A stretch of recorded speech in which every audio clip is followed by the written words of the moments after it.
नमस्कार। मैं कपिल एक बार फिर आपके पास, आपके साथ, यानी आपके सामने। इलेक्शन कमीशन उर्फ बीजेपी ने कमाल कर दिया। भाई वाह, वाह भाई वाह। अगर इलेक्शन कमीशन कोई व्यक्ति होता तो सच कह रहा हूं, इस वक्त मैं उसके हाथ चूम लेता। क्या बढ़िया दाव खेला भाई, वाह। सारी की सारी विपक्षी पार्टियां चित्त, चारों खाने चित्त। भाई बड़ी चिंता हो रही थी बिहार इलेक्शन की। हालात इतने खराब थे कि पहलगाम आतंकवादी हमले के फौरन बाद जब महामानव वापस भारत आए तो पहलगाम नहीं गए, सीधे पहुंचे बिहार और इलेक्शन रैली का आगाज कर दिया। देश, आतंकवादी हमला, दुनिया भर में बेइज्जती, ट्रंप की रगड़ाई, सारी बातें एक तरफ, बिहार का इलेक्शन एक तरफ।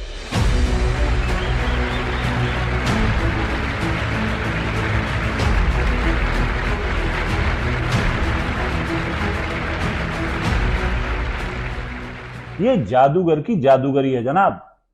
इससे ज्यादा और क्या कहा जाए। एक ही शॉट मारा, ऐसा मारा कि चहुं ओर मच गया हाहाकार।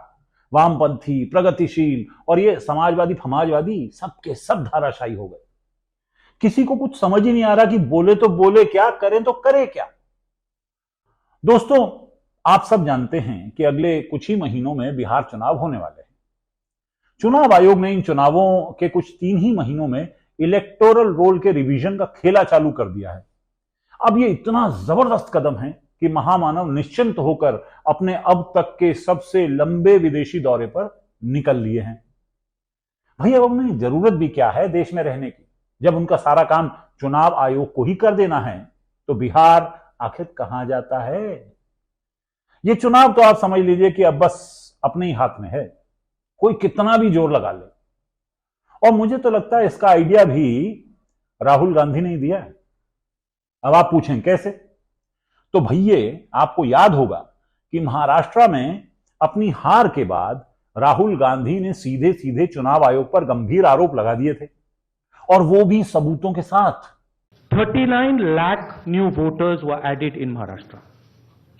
Now the question is, why are more voters being added in 5 months after the Lok Sabha election than are being added in 5 years prior? बताइए, चुनाव आयोग जैसी पवित्र संस्था पर आरोप, और वो भी तथ्यों के साथ, ऐसा पहले कभी ना हुआ होगा। चुनाव आयोग से जवाब देते नहीं बन पड़ रहा था। महामानव की पूरी टीम, पूरा बीजेपी चुनाव आयोग की तरफ से राहुल गांधी को घेरने में लगा हुआ था। लेकिन विवाद है कि थमने का नाम ही नहीं ले रहा, बल्कि चुनाव आयोग घिरता नजर आ रहा था। Why were there more registered voters in Maharashtra than the entire voting population of Maharashtra? अब इसके बाद बिहार में दोबारा महाराष्ट्र और हरियाणा जैसा काम तो नहीं ही किया जा सकता था। तो फिर क्या करें?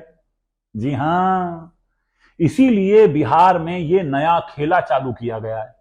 अब बोल, क्या कर लोगे? 1 महीने में 1.25 लाख स्वयंसेवक बिहार के इलेक्टोरल रोल को पूरी तरह ठीक कर देंगे। क्या समझे? दिन है 30, स्वयंसेवक हैं 1.25 लाख, बाकी सरकारी कर्मचारी आदि तो हैं ही। अब मांगे राहुल गांधी जवाब, सब कुछ होगा, तुम्हारी नजरों के सामने होगा, और हम भी देखें तुम क्या कर लेते हो। चुनाव आयोग उर्फ भाजपा ने दावा किया है कि वो 25 जून से 25 जुलाई के बीच, यानी सिर्फ 30 दिनों में पूरे बिहार की 13 करोड़ जनता का एसआईआर करवा देंगे। इसी 30 दिन की अवधि में प्रशिक्षण भी दिया जाएगा, 3 बार हर किसी के घर भी पहुंचा जाएगा, और फिर सबको इस बारे में बता भी दिया जाएगा। ऐसे असंभव कामों को कैसे अंजाम देना है, यह सिर्फ चुनाव आयोग उर्फ भाजपा अच्छी तरह जानते हैं। देखिए, 24 तारीख को चुनाव आयोग ने आदेश इशू किया है। अब इसको लागू करने के लिए क्या किया जाएगा? चुनाव आयोग कहता है 25 तारीख से, 24 तारीख को दिल्ली से आदेश इशू हो रहा है, और वो कह रहे हैं 25 तारीख से ही काम शुरू हो जाएंगे। क्या क्या काम शुरू होंगे, इनकी अपनी बनाई हुई लिस्ट है, मेरी नहीं, कि लोग ये सारे के सारे इलेक्शन ऑफिसर अपॉइंट हो जाएंगे। याद रखिए, 1-2 की बात नहीं कर रहे हम, कम से कम हजारों इलेक्शन ऑफिसर, जिनमें से कई अपॉइंटेड ही नहीं है, इनको अपॉइंट कर दिया जाएगा। इनको ट्रेनिंग दी जाएगी। ये BLO जो कि बूथ लेवल ऑफिसर होता है, हो सकता है हजारों अभी अपॉइंटेड ना हो, उनको अपॉइंट किया जाएगा, उनकी ट्रेनिंग दी जाएगी। ये booth level agents political parties के रिकॉग्नाइज करेंगे, उनको ट्रेनिंग देंगे, जनता के बीच में प्रचार करेंगे, हर घर में जाके उनको फॉर्म उपलब्ध करवाएंगे और फिर घरों से जाके लोग उस फॉर्म को भर देंगे और उन घरों से जाके वो फॉर्म वापस ले लेंगे और फॉर्म को कंप्यूटर के ऊपर टाइप करके अपलोड भी कर देंगे और ये सारा काम 1 महीने में हो जाएगा। क्या मजाक कर रहे हैं? जैसे महाराष्ट्र में राहुल गांधी ने एक तथ्य पेश किया कि चुनाव के दिन चुनाव का समय खत्म होने के बाद 600 मतदाताओं ने वोट किया। अब सवाल यह है कि अगर एक मतदाता को वोट करने में 1 मिनट का भी समय लगता हो तो 600 मतदाताओं को कुल 10 घंटे लगेंगे। लेकिन चुनाव आयोग के अनुसार यह जादू से संभव है।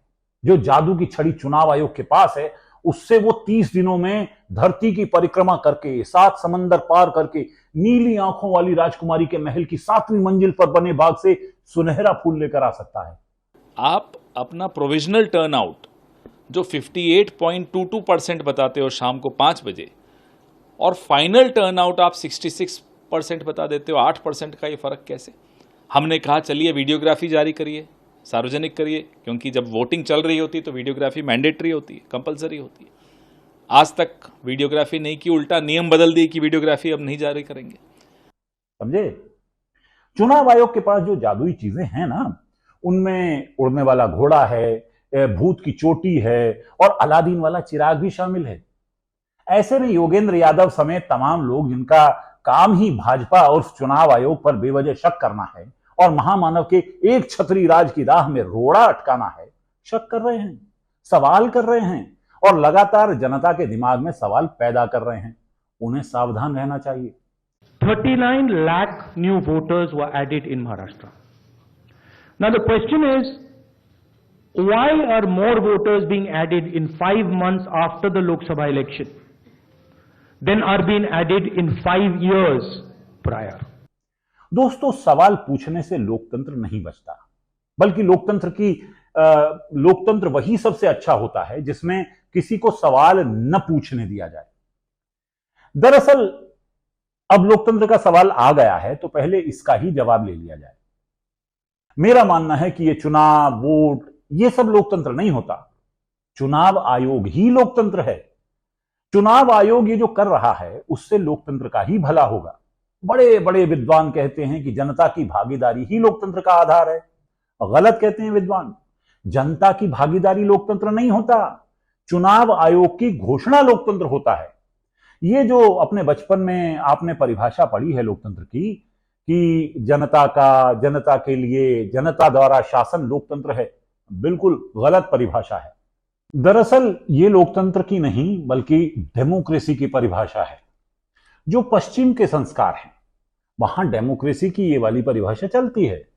यहां भारत में लोकतंत्र की सही परिभाषा ये है कि चुनाव आयोग के लिए चुनाव आयोग द्वारा की गई घोषणा या कार्य ही लोकतंत्र है। इसमें जनता का, न्यायपूर्ण प्रक्रिया का, निष्पक्षता, पारदर्शिता आदि की कोई जगह ही नहीं है, क्योंकि इनकी जरूरत नहीं है। बताइए, भारतीय जनता पार्टी कह रही है कि चुनाव आयोग सही कर रहा है, चुनाव आयोग कह रहा है कि वो सही कर रहा है और कह रहा है, तब बाकी सारे विपक्षी दल इस बात पर क्यों अड़े हुए हैं कि चुनाव में जनता की भागीदारी सुनिश्चित की जाए? मेरी तो भाजपा उर्फ चुनाव आयोग से यह अपील है कि पहले तो इन सब सवाल करने वालों को, अर्बन नक्सलों को, तथाकथित प्रगतिशीलों को, वामपंथियों को जेल भेज दिया जाए। उसके बाद बिहार में चुनाव की घोषणा की जाए। फिर एक दिन अचानक घोषणा की जाए कि चुनाव आयोग को बिहार की जनता के मन की बात पता चल गई है और चुनाव आयोग ही यह फैसला कर दे कि चुनाव में जीता कौन। आखिर करना तो आपको यही है। इन वामपंथियों की जितनी बातें आप सुनेंगे उतनी ही चिंता आपकी बढ़ती जाएगी। हम चुनाव आयोग को अपनी आपत्ति, आशंका और चिंताओं से अवगत कराने के लिए आए थे और बिहार के लोगों को पता है कि इतना बड़ा डेलीगेशन आज चुनाव आयोग से मिलने गया है।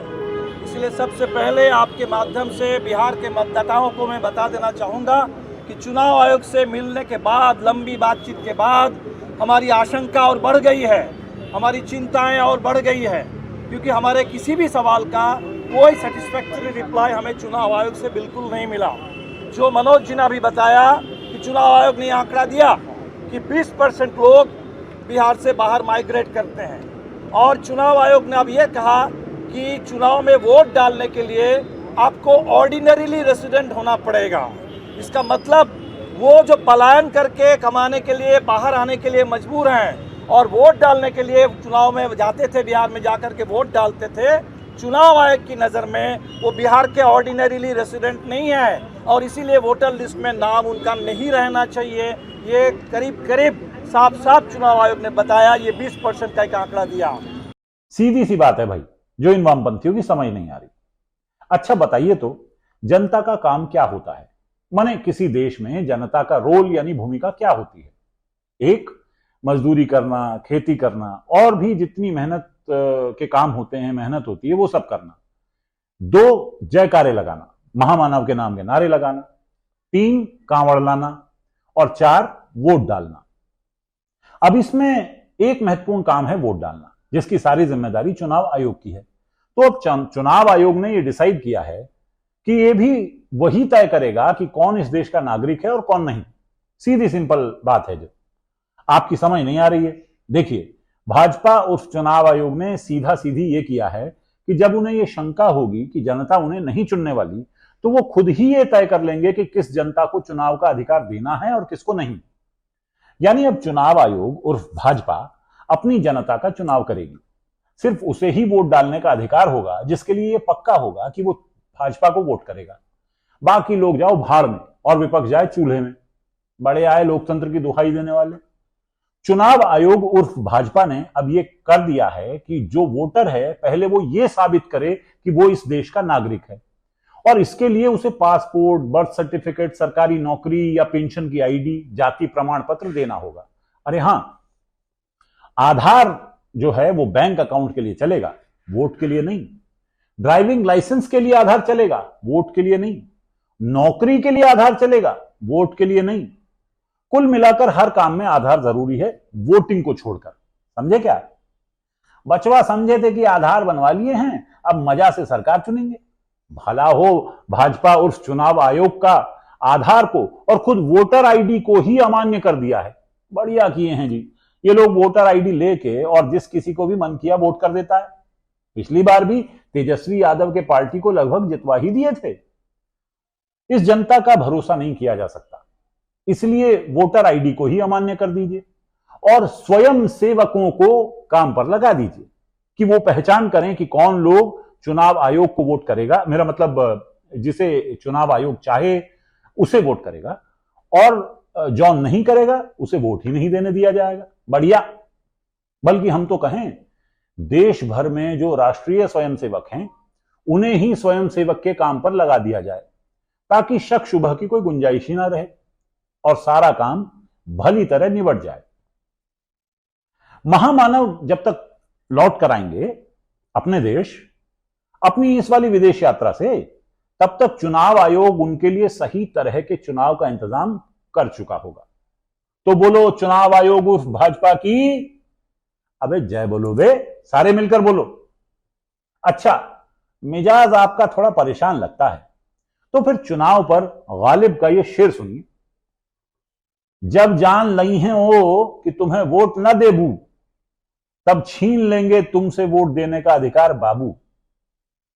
हम जान रहे हैं कि जबान थोड़ा चेंज हो गया है गालिब चाचा का, लेकिन शेर तो बिहार के बारे में है ना जी, तो वैसा ही लिखे हैं ना, बुरा ना मानिएगा। नमस्ते।